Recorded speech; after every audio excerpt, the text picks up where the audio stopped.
Firstly, how's the training going for the World Cup? Yeah, it's been going well. Obviously, I'm still in rehabilitation regarding my injury and just getting fit again. So, been training very hard, but it's going well. And from a team point of view, we've had a couple of camps as well, and everything is looking good towards the World Cup. So, we're getting to the end of Super Rugby, and soon the squad will be announced, a 40-man squad for the Rugby Championship, and then that'll be cut down to 31 prior to the World Cup. So, everyone wants to be a part of that squad. So, yeah, there's quite a lot of excitement at this stage. So it's going to be quite a busy time for you if you've got the Rugby Championship first and then you're coming straight to the World Cup. Yeah, but again, we obviously the Rugby Championship is important to us. That we are successful in that, but also we know that the big one is the World Cup at the end of the year. So, in a way, the Rugby Championship is a bit of a introduction, or I suppose a warm up to World Cup as well. And I think the last bit of preparation going into the World Cup will be done during Rugby Championship. Sure. How's your injury coming along? It's getting on really nicely. I'm hoping to be back playing in about a month. Yeah, I've started training with the team, with the Stormers team at this stage. Yeah, hoping to be back playing in a month's time, playing my first game. If everything goes according to plan, it'll be obviously, looking back 6 months ago where I was at and where I am now. It's been a long road, but just looking forward to getting back onto the field and playing again. It'll be a great moment for you and a lot of hard work, I imagine, something to getting you back on the pitch. Yeah, it's when you've got an injury and you have to do rehab like that, it's quite a lonely place because you're not in the team setup anymore. I was doing about 4 to 6 hours a day, and it's only you and the fitness trainer and the physio therapist at that stage. So it gets lonely, but I think from a mental point of view, you need to be strong, and you get tested quite a lot, from a mental point of view. So that's the important thing, that you stay strong mentally, and hopefully then the body can just follow. Great, and we obviously Eastbourne College and University of Brighton are really looking forward to having the South African team here during the week leading up to your game at the Amex. We've got the welcome ceremony here for you guys on what we call the Sunshine Coast, because we get more sunshine hours here than anywhere else. But what aspects are you guys looking forward to, not only in Eastbourne, but also the tournament as well? Well, we're looking forward to sunshine then, obviously, when we are coming there.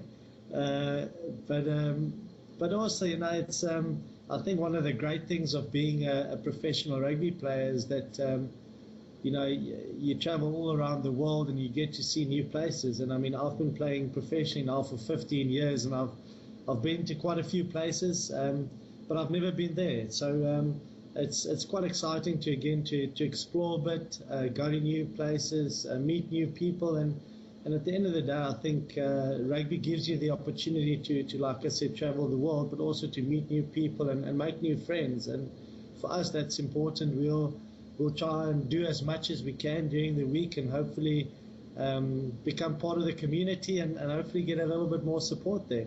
Yeah, absolutely. We've always got a lot of boys and girls in the town that play, and we've also got a lot of boys that play at school.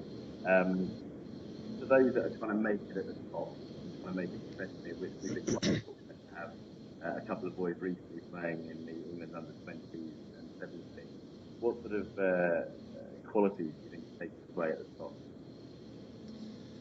Well, look, the thing that I always say that I think is the most important is that you need to enjoy what you're doing. I think the reason why I'm still playing professional rugby, I suppose at my age, and because I've been doing it for so long, is that I still enjoy it. I still enjoy going out on the field, training, playing games, and representing the different teams that I play for. So that to me is very important. And then the second thing I think too to become successful is you need to work hard. Talent will only bring you that far, and if you're willing to work hard, then I think that's the difference between a good player and a great player, are the guys that's willing to put in the time, put in the work, and make sure that you're constantly improving. So that is probably what I've learned over the years, and that I see as the traits that you need to be successful. You need a bit of luck as well. When you get your opportunity, you need to make it count, and hopefully from there you can start a good career. Brilliant. I mean, certainly enjoyment is definitely on the top of most people's agendas, I think, when they play sport. So it's great to hear it from someone who's still playing international rugby, that they still enjoy it, that it's not just seen as a job. Well, as far as being captain is concerned, and being on the field, off the field, what are the qualities it takes at that level to be a successful captain, not only for your team but also for your country? Yeah, look,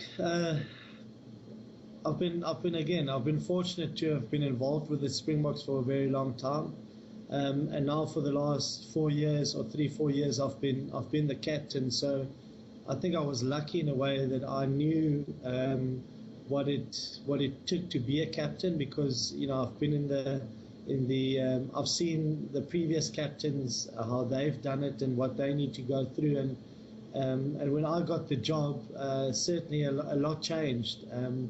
Your workload is a lot more. You have a lot more responsibilities on the field, but even more so off the field. And it's also something that you can't do by yourself. I think it's important that you have a good leadership group within your squad, guys that can help you on the field. And then again, off the field, you need people also there that can help you. In my case, my family is very important. My wife assists a lot with that, and she's very understanding. We've got 3 kids as well, so there's definitely responsibilities there, and some work to be done there as well. So you need an understanding wife or partner. And from a captaincy point of view, it's just about leading the team. At the end of the day, you're only the voice for the team, and you need to be making the right decisions at the right time. So it's a great honor and a great privilege. It is testing at times, but I definitely won't change it for the world.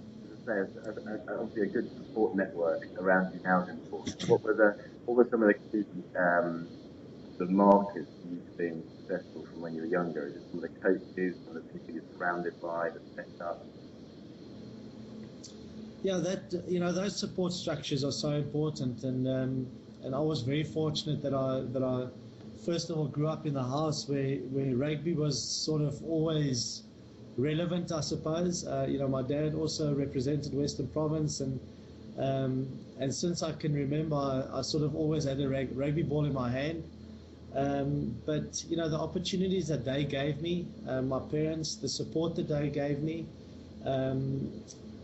definitely helped me to get to where I am. But it's a very fine line. I never got pushed to do the sport. It was again always about the enjoyment. And when I wanted advice, when I wanted my dad to step in and help me with something, he was always available. But it was never a case of them pushing me to do this or do that. And at the end of the day, when you're big enough to be able to make those decisions by yourself and decide that you want to make rugby a career, then it must come from you. So I was lucky that it worked out for me, and definitely my parents had a massive role to play in that. And finally, John, what makes South African rugby, makes the South African rugby team so special, and also so special to the country? People. No, I think we sort of, the majority of South Africans and certainly South African boys get brought up with rugby.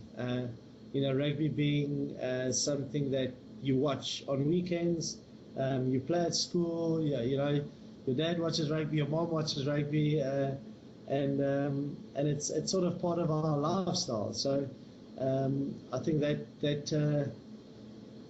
that helps with the success of the national side. It's it's part of the culture. and everyone's got to, sort of feels part of the Springbok team, of the national side. With that comes a lot of responsibility on us as the Springbok team, and we know that we need to perform every time that we take to the field. So as South Africans, we just love rugby, and hopefully that can continue for a long time, and hopefully the team can just be successful for a very long time. Right. I mean, obviously rugby resonates deeply in the town. Certainly, the school's got a big history of about a 150-year history of rugby at the school. So, very fortunate to have had other teams in the past, and we're massively looking forward to having you and the squad over here during the week leading up to that game. So we look forward to seeing you then. Thank you very much, and certainly we're also looking forward to it. And like I said, it's for us. It's not just about the game on that weekend. It's about getting to meet the people.